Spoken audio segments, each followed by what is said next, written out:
السلام عليكم. تخيل انت او انت ممكن تكون بتصلي او بتصوم او بتطلع صدقه، وفي اللحظه دي بتشيل سيئات وكتيره كمان. ازاي؟ ده انا فعليا بعمل طاعه لله عز وجل.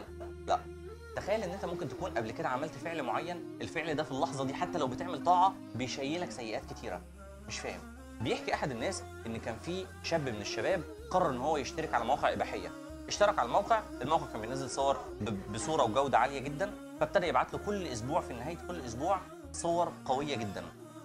الولد بقى يطلع الصور، اشترك كان ب 500 ريال.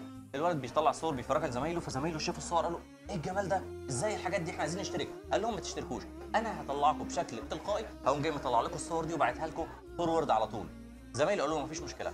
الاشتراك اشترك 5 سنين بحوالي 500 ريال اللي قلنا لحضراتكم عليهم.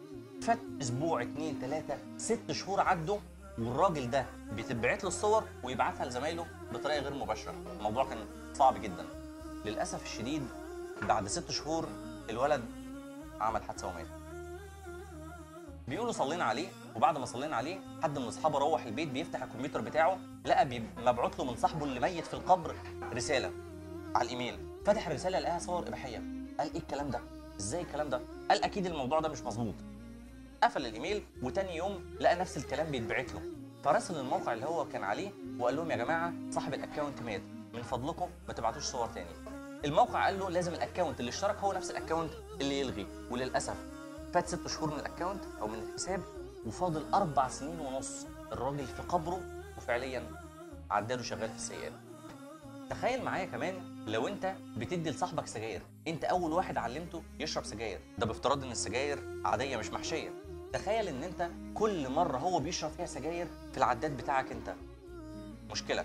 كذلك انت لو بعت له افلام اباحيه او افلام او اغاني، كل مره هو بيتفرج على الحاجات دي او بيبعتها لواحد من اصحابه، انت اللي بتشيل. هو ده ما بينقصش من وزره حاجه، انت كمان بتشيل معاه. فمهما كنت بتعمل من طاعه، كمان الفعل ده بيبوظ الطاعه اللي انت بتعملها.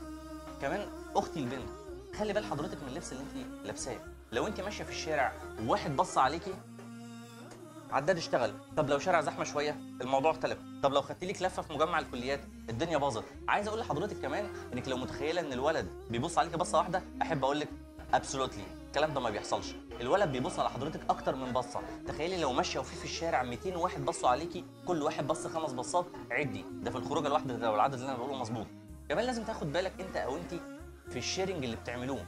لو انت بتعمل شيرنج خلي بالك الشير ممكن يجي معاك في حالتين، يا اما يجي معاك شير ايجابي لو بتشير حاجه كويسه، او شير سلبي لو بتشير حاجه مش كويسه.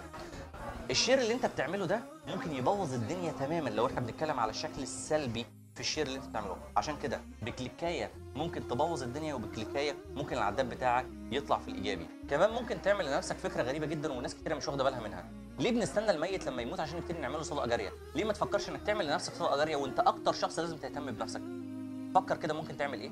ممكن تحط فلوسك في مستشفى، في مسجد، في اي حاجه ممكن تبقى صدقه جاريه ليك انت عايش قبل ما تموت. فكر انك تعمل لوالدك، لوالدتك، لاهلك، لحد من الناس اللي انت بتحبهم صدقه جاريه قبل ما يموتوا، وحاول الموضوع ده تنشره، هيكون عداد ليك، وان شاء الله يكون عداد ايجابي. هنعيد تاني الكلام اللي احنا كنا بنقوله باختصار، ركز في الفعل اللي بتعمله. كلنا بنغلط وكلنا بنعمل ذنوب، مش لازم عشان احنا بنعمل ذنوب الذنوب تكون بتتكاثر. حاول تحتفظ بالذنب بتاعك يكون لنفسك، وما تكررش وما تحاولش ان انت تنشر الذنب بتاعك. باختصار شديد، عداد الايجابي بتاعك حاول تزوده، عداد السلبي حاول توقفه. اشوفكم في الحلقه الجايه. بس على فكره احنا ان شاء الله باذن الله عندنا حل للموضوع ده. الحلقه الجايه ان شاء الله باذن الله هنصفر العداد.